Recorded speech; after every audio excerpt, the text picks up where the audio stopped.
Yes, good morning, student. We are just continuing our previous chapter, and today we are going to discuss about the direct tax. That what are the benefits of direct tax and what are the limitations. या फिर we can say that merits and demerits of direct taxes. So the first merit और discuss कर रहे हैं हम कि merits क्या क्या होते हैं. तो one is that they are equitable. ठीक है, equitable है ये. ठीक है, okay. They are equitable. Next one, they are certain. Third one is they are elastic. They cannot be shifted. And last one is they are anti-inflationary. अब इन्हें one by one discuss करते हैं.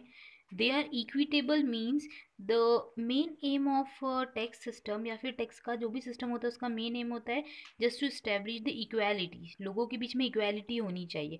Means अगर किसी ने ज़्यादा income generate कर रखी है तो वो कुछ अगर पेमेंट कर देगा तो उससे बेनिफिट किसको हो जाएगा, मिडिल क्लास लोगों को. मीन्स इक्वालिटी स्टेब्लिश करना.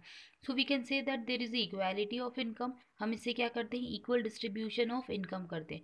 और वी कैन से कि हमने लास्ट क्लास में पढ़ा ही था कि टैक्स का एक रेट फिक्स होता है. जस्ट अज्यूम 2,50,000 है तो 10% देना है, फिर 5 लाख है तो 20% देना है, फिर 10 लाख पहुंच जाता है तो 30% देना है. Just assume. तो it would create equality. Means आपने सबके लिए क्या कर दिया, एक स्पेसिफिक अमाउंट कर दिया है.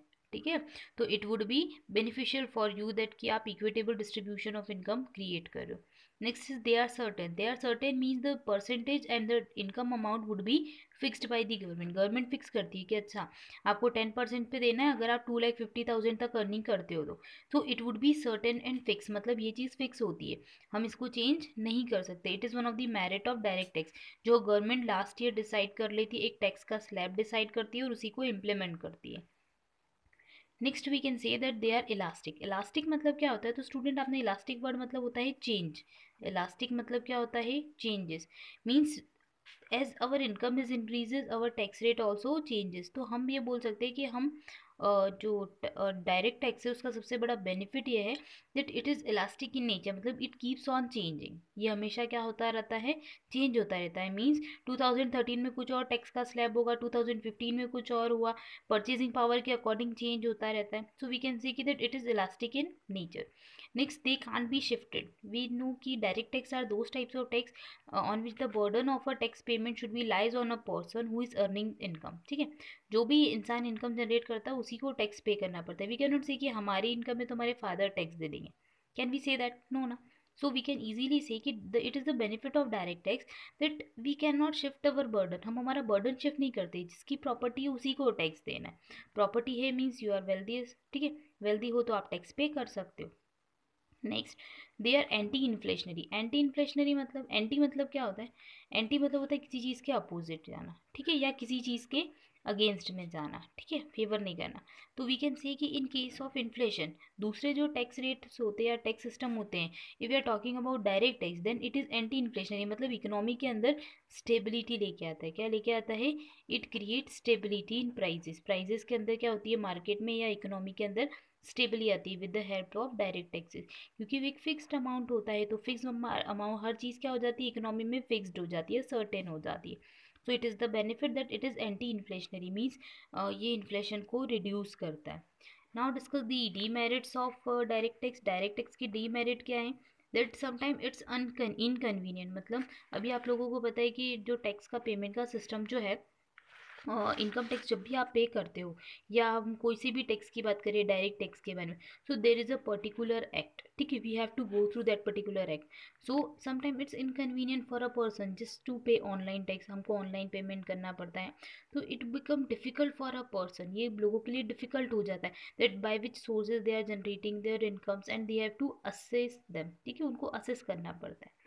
So sometimes it's become difficult. So it is one of the demerit of direct tax. Next we can say that they discourage the will to save and work. मतलब सिंपल सी चीज़ है, if you are earning more than you have to pay more tax. ठीक है, means अब ऐसी condition में इंसान क्या सोचेगा, चलो थोड़ा कम कमाते हैं ताकि टैक्स भी कम देना पड़े. Means we are just want to save our tax payment. हम हमारी टैक्स की पेमेंट को बचाना चाहते हैं या रिड्यूस करना चाहते हैं.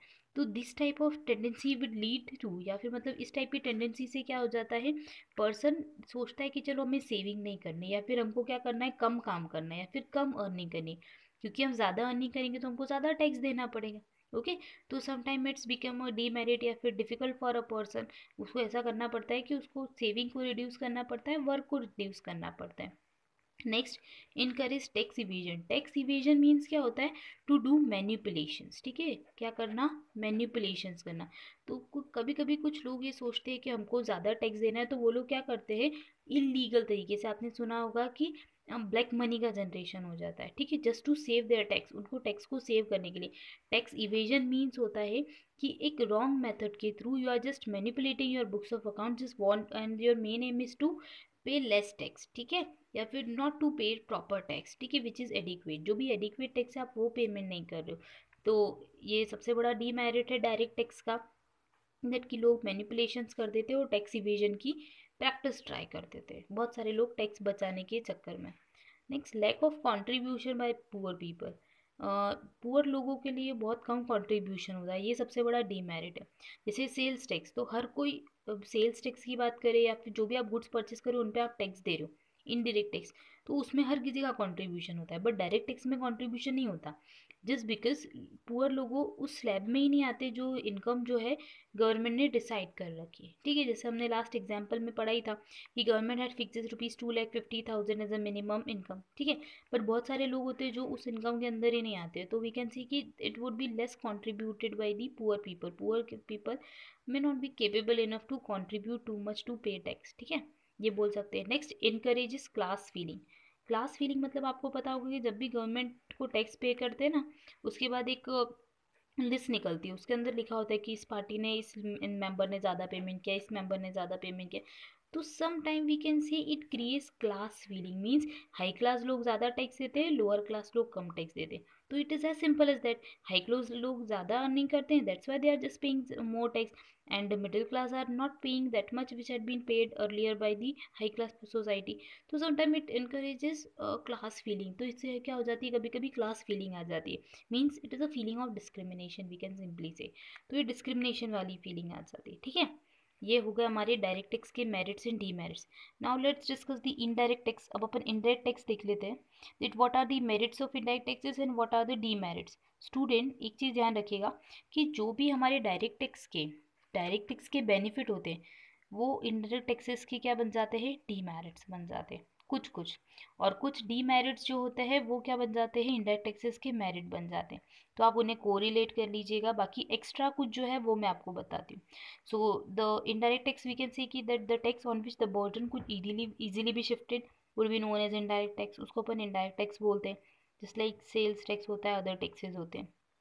First is that they are convenient, means जैसे हम बात कर सकते हैं कि इनकम टैक्स की, तो income tax would be some time inconvenient, क्योंकि हमको उसमें सारा कैलकुलेशन करना पड़ता है कि हमने किस किस सोर्सेज से इनकम जनरेट करी, कॉम्प्लिकेशंस होते हैं, ठीक है, पूरी बुक्स ऑफ अकाउंट्स लेके बैठना होता है, but it's not to be applicable in case of indirect tax, हमने जितना परचेज किया उतने के ऊपर हम टैक्स दे देंगे, तो इट वुड बी से कि it is one of the benefit of indirect tax that it is convenient for a person to calculate it. जैसे आप बिस्किट का पैकेट लेके आए शॉप से, आपने देखा 5 रुपीज़ आपने पे करे, इसमें आपको पता होगा कि एटलीस्ट या 1 या 2 रुपीज़ क्या होगा, टैक्स का अमाउंट होगा, ठीक है, तो sometime it will become convenient for you कि आपने एक छोटा सा अमाउंट पे कर दिया। Next is they are flexible. Flexible means they keeps on changing, ठीक है, ये क्या होते हैं, रहते हैं, चेंज होते रहते हैं, it may vary from state to state, from government to government, ये क्या होते हैं, चेंज होते हैं, but in case of direct taxes जो होते हैं वो सेंट्रल गवर्नमेंट डिसाइड कर देती है, और they would rule in a particular area, ठीक है, वो sorry in a whole country, वो पूरी की पूरी कंट्री के अंदर ही इम्प्लीमेंट होते हैं, but indirect taxes may not be implemented in a whole country in a full way, वो पूरी कंट्री के अंदर एक कॉन्स्टेंट वे में वर्क नहीं करते, so there may be some flexibility. Next is they can be shifted easily, हम पढ़ ही चुके हैं that one of the feature of indirect taxes is that the burden could be easily shifted from one person to another, तो ये merit भी बन जाता है कि हम इजीली बर्डन को क्या कर सकते हैं, शिफ्ट कर सकते हैं। Let's discuss the demerits, तो they are uncertain. Uncertain means tax का अमाउंट फिक्स नहीं होता ना, हम 10% दे रहे, 5% दे रहे, 20% दे रहे, कितना दे रहे, इट्स नॉट फिक्स्ड। जैसे अगर हम बात करें पेट्रोल पे, ठीक है, हम उस पर भी टैक्स देते हैं, कभी पेट्रोल की प्राइजेस राइज हो जाते हैं, कभी रिड्यूस हो जाते हैं, कोई फिक्स थोड़ा ना होता है कि चलो एक पूरे ईयर में हम 80 रुपये पर लीटर के अकॉर्डिंग पेट्रोल का सप्लाई करेंगे, नहीं होता ना फिक्स, तो वी कैन सी कि it is uncertain, means it keeps on changing. Next, they are elastic, इस वी कैन सी कि अनसर्टेन जो होता है वो फिक्स नहीं होता, इन सेम में वी कैन सी कि that it is elastic in nature, means they are sorry they are inelastic, inelastic मतलब ये चेंज नहीं हो सकते, ठीक है। Next is they causes economic instability, economy में इंस्टेबिलिटी आती है। जैसे अभी आपको पता होगा थोड़े दिन पहले जो पेट्रोल है उसके प्राइजेस बहुत हाई होते जा रहे थे, बहुत रेज होते जा रहे थे, तो इट क्रिएट इंस्टेबिलिटी, हमारी इकोनॉमी में उस समय क्या होती जा रही थी, इंस्टेबिलिटी होती जा रही थी। फिर गवर्नमेंट ने धीरे धीरे क्या करा, एक स्पेसिफिक लाइन के ऊपर लेके आए, फिर उसको रिड्यूस करना स्टार्ट किया, जैसे आपने सुना ही होगा दिल्ली में हुआ, काफ़ी चीज़ें हुई, ठीक है। तो सेम वे में वी कैन से कि ये कभी कभी इकोनॉमी के अंदर क्या लेके आ जाते हैं, इंस्टेबिलिटी की कंडीशन लेके आ जाते हैं, ठीक है। आई होप ये मेरिट्स डीमेरिट्स आपने कर लिए होंगे, एटलीस्ट 3 to 4 पॉइंट्स आप लर्न कर लीजिएगा इनके। That's it. अब अपन नेक्स्ट टॉपिक नेक्स्ट क्लास में पढ़ेंगे। Thank you.